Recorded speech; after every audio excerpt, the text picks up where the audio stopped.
today's video, I'm going to teach you how to survive on the street while being homeless. Make sure you go ahead and grab a pencil, make sure you go ahead and grab some piece of paper and write these down and actually apply it into your life. So the first tip I have for you is make sure that you stay aware of your surroundings.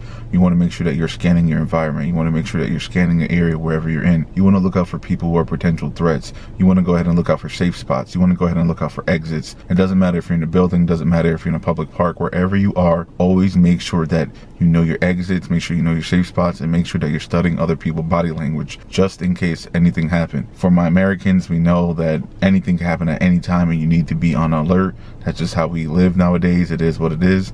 So that's the first tip that I have for you. The second tip that I have for you, you want to avoid being isolated 24/7. And what I mean by 24/7 is you always don't want to be in like a dark alley. You always don't want to be inside of like a abandoned place.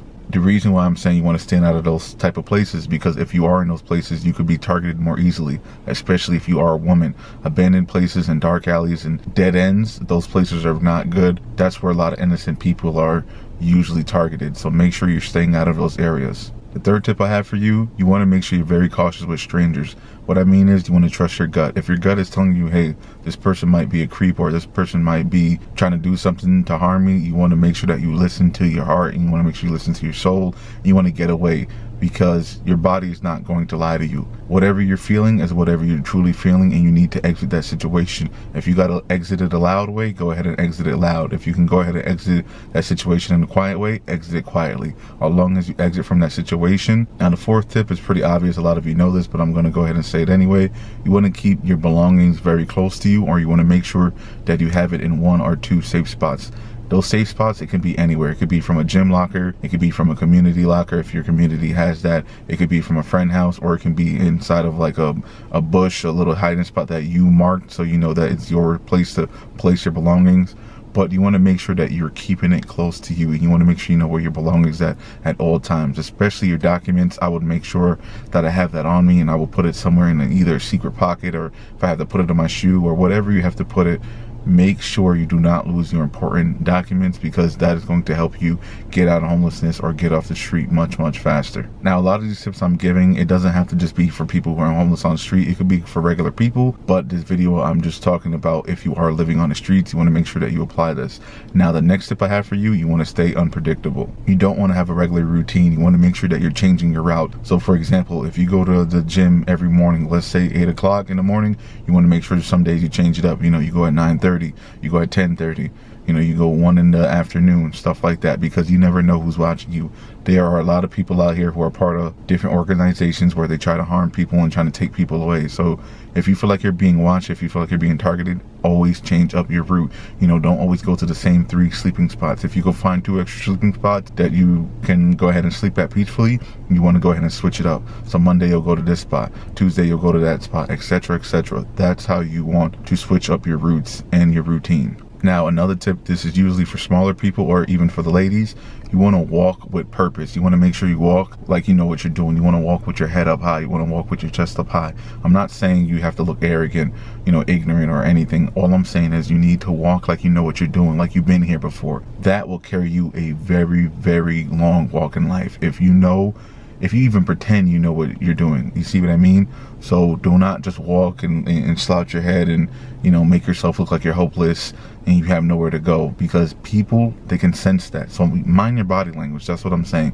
Make sure that you're taking accountability for your body language, because if you give the impression that you're nothing and you're just out here just going day by day, people will try to take advantage of you, and that's something you do not want to happen to you. So make sure you're walking like you've been in this area before, you know this area, you're well popular. That's how you want to act. Now another tip, you want to make sure you create a safe zone. What I mean by a safe zone is you want to make sure you have 2 to 3 public areas that you can go to. So for example, if you have like a bus transfer station where you can hang out at the bus stop, and you don't have to get on the bus, I'm just saying that's your safe area. You can go plug your charger in, go charge your phone. Let's say you have a public library where you always go there. Let's say you go to Tuesdays and Thursdays. That's a public area. And then you have like a 24-hour cafe or a coffee shop. That's another safe space for you. You know, you became friends with the owner, you know the workers who work there. Always have 2 to 3 safe spots that you can go to any time of the day. And it is going to be a little bit harder for you who live in a small town, but if you live in like a population of 200,000 people, you know, medium-sized city or a large city this will be much easier for you to find 2 to 3 safe spots in your area. Now here's another tip, and this is for everybody. Avoid eye contact with people. And what I mean by avoid eye contact with people, when you're walking down the street, especially if it's like a group, you know, young teenagers or just like young reckless looking people, you want to avoid eye contact with those people at all costs. I'm gonna tell you why you want to avoid eye contact. In the hood or in some ghetto areas or just, you know, bad areas, a lot of people who are part of that hood mentality, they're like, oh, you're challenging me? Like, you make eye contact with them, like, what you staring at? You know what's like, what's up? You know what I mean? That's why you want to avoid eye contact. And like I said, this is not just for people who are homeless on the street. This video is for anybody. This will actually save your life, because a lot of those dudes who are part of that lifestyle, they're just looking for somebody to attack, looking for, you know, to be aggressive with someone. When you're walking, especially at night, just keep your head down. Walk past them. Once you walk past them, pick your head back up.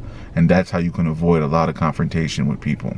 Now, here's another tip, especially for the ladies. You want to be very wary of Good Samaritans. And what I mean by Good Samaritans, people who are just pulling over and say, hey, you need a ride, or people who are coming up to you and give you all this stuff. And usually if it's not packaged, what I mean by package, if they're giving you food that they made from their house, you got to be very wary, because there are a lot of cases, and I've seen one pretty recent where a guy and his wife was giving food to the homeless population, and you know, they did some unnecessary things to the food, and they got caught and they got jail sentence. So be very careful of Good Samaritans. Everyone who is trying to be nice to you, they're not really trying to be nice to you. They're either trying to humiliate you sometimes, they're either trying to harm you, or they just want to mess with you, like troll you, you know what I mean? So I'm not saying every good person is like a bad person, but all I'm saying is just have discernment, you know what I mean? Like, study their body language, study their character, say, what does this person really want? Another tip, if you want to survive on the street, please stay away from people who are arguing and people who are yelling and shouting loud. Now, I know you might want to see what's going on, or if you might see like a man and woman getting into it, or man and man, whatever the situation is, you do not want to intervene and get into that altercation. You don't want to get into that shouting match, because those people can either both target you, or one of them can target you and the other person who they're trying to target, or you can just get in the middle of it, and the next thing you know, you're on the ground, or you know, you're gone off this earth. If you have a cell phone on you and you feel like it's going to go to another level, you can call 911. But my advice to a lot of you, just mind your business. And the reason why you want to mind your business is so you can survive and live another day, and you don't have to worry about being part of a statistic or anything like that. I'm telling you right now, if you get confronted, stay calm, be calm, you know, use kind words to them, give them a compliment, fake laugh if you have to, but do not escalate the situation. The reason why I'm telling you do not escalate the situation, you never know if they have some type of weapon on them that can harm you or harm somebody else in the crowd if bystanders are looking by. Never ever try to escalate the situation. You either walk away slowly, you back away slowly, you put your hands up, you say, hey, calm down, let's talk about this. And you want to just shower them with a lot of compliments and tell them like, hey, they're a good person. That's not really them. I know it sounds like you're being a punk, it sounds like you're being weak, but it's not. You're actually trying to survive. You're in survival mode. You're actually trying to make sure not only you, but them as well can walk away. Everybody can be calm, and everything is just chill. That's how it should be. Now, if they are trying to harm you, you want to go ahead and defend yourself in as much way as possible. You want to run away, and you also want to ask for help. And the reason why I'm saying to do all of this, that's the last resort, because when you're in that courtroom, you don't want to be the one who looks like the aggressor. So never ever try to look like the aggressor inside of a fight, because when a judge sees that, the judge is going to be like, oh, you know, you were the tough guy, you were the tough girl, and they're going to try to give you a hard sentence. De-escalation is always number one key, no matter what. Now, another tip, you want to be very mindful of personal space. You don't want to let anybody who you don't know, or a person who you just met who think they're your friend, you don't want to get them all up on you. And what I mean by that, you want to create boundaries. Hey, you sleep over there, I'll sleep over here. Hey, you watch my stuff, I watch your stuff. Just personal space. You always, whoever you meet, because you are going to meet, you know, 1 or 2 people, you know, 3, 4, 5, whatever. But you want to set boundaries with every single one of them. Like, okay, we're friends, we're going to travel together, or we're out here together, but I need my personal space. I need you to stay over there. And if they violate your personal space, or they be like, oh, you know what, I don't care about none of your rules, that's when you're going to go ahead and get away from that person.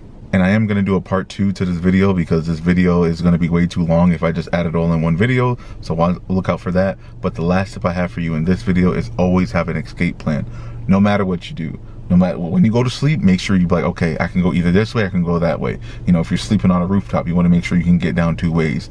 You know, if you go inside to go get a coffee, let's say you're going to get a little $4 coffee, you want to make sure that, you know, this exit, that exit, oh, I can go through this vent, I can go through that window. Always have an escape plan no matter what. Even if you're at a public event, let's say they're doing fireworks in the sky at nighttime, you want to make sure, okay, if I get through this way through the crowd, I can go through that way through the crowd. And this is survival, people. I mean, if you're living in America especially, you know how crazy this country can get, and that's why I'm doing this video, to show a lot of you out there, not only just homeless people, but people who are regular everyday people that live inside of a home, is you need to have these tips in the back of your head if you are going to be in this country. And for anybody who's watching this video, especially my, you know, my ex-military guys, my current military guys, any police officers, security guards, or just anybody who's into survival, anybody who's into self-defense, I want you to go ahead and comment, leave some comments down below, and teach people other street smart that they can go ahead and learn. Stay tuned for part 2. Thank you so much for watching. God bless you guys. Everyone who's new to my channel, more videos will be coming out soon. Thank you so much for the love and the support that I have received. 2026, we are going to do big things. Trust me, if there's any videos that you want me to create, go ahead and comment that down below. I have received an email about a video that someone want me to create, so videos like that will be coming out. So if you have anything that you want me to create, either comment it down below, email it to me, join my Discord and tell me. And like I said, we're a community, and this community, that's all we do. We love each other, we support each other, and we help each other become better versions of ourselves. So make sure you stay humble, make sure you stay positive, please make sure you stay safe out there. Remember, I love you, Jesus Christ love you, and peace out.